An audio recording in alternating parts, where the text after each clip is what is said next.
So me and Luke have got our post-workout meal at Subway today. We've both gone for footlong Italian. Similar fillings as well. We both got chicken teriyaki. The only difference being that Luke's gone for cucumber on the sandwich, but I haven't. Got red onion, lettuce, tomato, and then chicken teriyaki. So probably show you the macros when I get back in later, but just thought I'll keep you posted on the diet, what's going on today. So post-workout meal, both got footlong Subways. Anything to say to the people? You've got mayo on your cheek. Good. It's good. Right, we're gonna dig in now. See you guys in the next clip. Also, I forgot to mention there's actually melted cheese and mayo on there. So, although that does add a bit of calories, I'm still bulking, and I thought I'd make the most of the rest of this bulk and go a bit dirty with it and just go overboard on the fats a little bit. So, gonna be leaning up for the summer soon. Maybe not cutting fully. Yeah, maybe not leaning up completely and getting like really low body fat, but still gonna be cutting my calories down a little bit and do my first kind of cut, I guess you'd say, but just kind of a lean bulk to see how much leaner I can get or still kind of bulking a little bit. So this is gonna be the last of the dirty bulk. Right guys, not long got back from Subway, and I've already shown you the food I had, but in the car I did mention I was gonna show you the macros of that that Subway, that footlong. So just gonna show you here right now. This is the app that I use to track my food. So at the top there you see I've written footlong chicken breast on Italian bread. Sorry, I'm trying to read that backwards. Yeah, so footlong chicken breast on Italian bread. It was chicken teriyaki, but I typed that in on the app and it didn't actually come up with that, but then I realised it's the exact same meat, but obviously with different sauce on it. So the sauce probably adds a bit of calories because of like sugar and fat and everything, but I'm just going to kind of imply that into the calories and just kind of add that on for like 10 grams maybe, along with the mayo, because obviously what you get at Subway can differ. You might say that you want burger sauce or I don't know, ketchup, maybe mayonnaise like I got. It's not always going to be the same thing, so this app doesn't cover every single topping that you get from Subway. But anyway, the macros for that, I'll just let that focus there.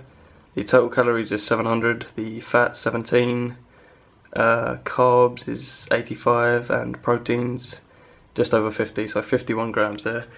And although there's potassium, sodium, cholesterol in milligrams, all of that other stuff that you can record, I don't usually do that. And although I'm using this app, I usually just kind of look roughly at the carbs and the protein and the fat.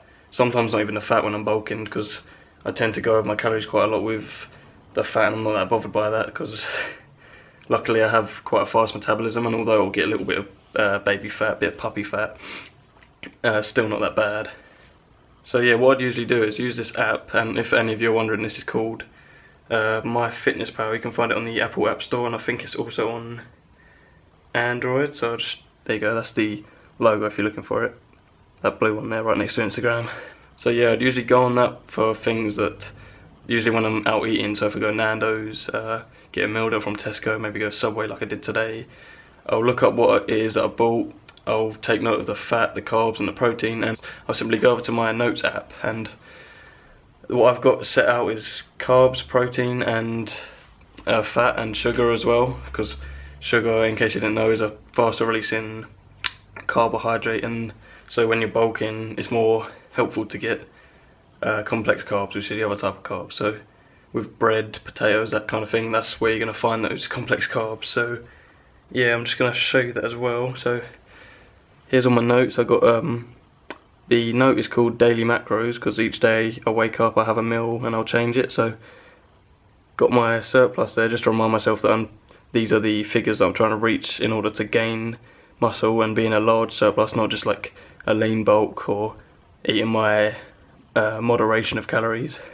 So as you see, there's the daily macros. You got complex carbs, sugars, protein, and at the bottom there, fat. So today, at the moment, what's on there is just what I've had from my breakfast. So with the Subway meal, I'm just going to input that now, and that'll be my macros so far for today. So with this MyFitnessPal app, it's good to track your food and look up the kind of things that you're eating if you're going out to eat and you can't see the macros on the back of a packet like you might if you're cooking pasta or chicken breast, the kind of things that you can weigh out at home that you might buy from somewhere like Tesco or some kind of supermarket. But this app's also good for pretty much any other thing that revolves around fitness.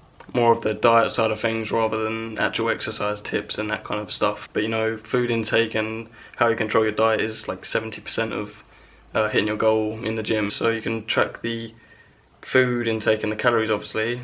You can put your goals in by inputting your weight, your height, how much you want to gain or lose per week, and it will give you the readings that you need to reach, macros exactly. You can adjust it all. So it's a good app in general for fitness, whether you be bodybuilding or whatever else.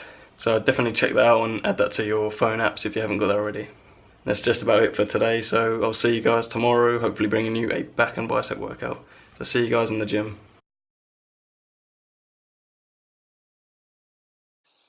Right, what's up guys? So this footage that you're seeing here, this was recorded on Tuesday, so back and biceps day. No shoulders involved in this workout, simply back and biceps. So when I got into the gym, I was hoping that I'd be able to go over to the lat pull down bar and claim that for a few sets, 3 to 4 sets, but yeah, it was quite busy and it's a very popular machine, so instead I've used this one to start my workout off, and it's actually been something that I've found myself using quite a lot in both of my back workouts, and it's also been something that I've come to like quite a lot and noticed a lot of strength on. When I first started using it, I could only do 10 kg either side on this bar, because as you can see, they're both individually used pull down handles, I guess you'd say, but I'm using both at the same time, so I can squeeze my lats at the same time and I can bring my shoulder blades together. But anyway, I can now do 220 plates, as you can see there, which was actually a PR that I hit that day, because before I could comfortably do a 20 and a 10 either side and be able to get about 12 to 15 reps. Although when I was in there during this workout, I actually managed to do 220 plates, so I was really pleased with myself, and still worked on the form, because the first clip that you saw there, I actually wasn't too happy with that. I felt like maybe I needed to lean forward a little bit more and keep my back straighter rather than pulling towards my chest, pulling down onto my shoulders to kind of involve the lats a little bit more. So right after doing the lat pull down type of machine, me and Luke then went over to a squat rack and we did I think 4 sets, some heavy sets of, I think I should call them half deadlifts, because they weren't full deadlifts, but you're still using most of the motion that you would from a deadlift, but mainly just involving your back, because lower back being one of the things that I train less and don't focus on that much, typically just because I don't feel like I need to bring the attention from my upper back. I want to get that skinny waist look with that V taper shaped back, but I'm starting to feel like I should continue doing deadlifts a bit more and also develop my lower back so everything's in proportion. Because it's all well and good having a big, wide upper back, but if you've got a really small lower back in proportion to your upper back, eventually that might look a bit strange, especially on like certain people with certain types of bodies. Maybe not everyone, but I personally think that I need to develop my lower back a little bit more. So did those in that workout. Gonna maybe involve any other kind of lower back exercise into my back workouts a bit more, at least one of the 2 back workouts, whether that be a lower back crunch on a machine, or the one where you hang off the edge and you pull yourself up and you crunch it back together holding a plate. Okay, and what you just saw then was me doing 1-arm dumbbell rows. I was doing free weight with this and trying to involve a type of unilateral training in each of my back and chest workouts. So rather than doing a bent over barbell row, which would activate both lats, I was doing one at a time to make sure that again I can even out any imbalances. And in this last clip you'll see I was doing a seated horizontal row, keeping my grip fairly wide and fairly high up, not in line with my shoulders, trying to avoid any kind of shoulder activation or shoulder injury, using a higher grip than I usually would on this machine to deliberately put more emphasis on my trapezius muscle. So rather than trying to grow the thickness of my lats with that exercise, by holding a higher up grip, I'm going to be using my traps, which I'd usually target by doing shrugs or something like that. But I mixed it up a little bit and I wanted to see if I could really feel it, and I've got to say tomorrow I feel like my traps are probably going to be aching because of it, because it really did feel like the contraction was working just as well as it would with shrugs. So go try some new exercises or methods of training in your next workout, and I will speak to you all in the next commentary. Take care guys.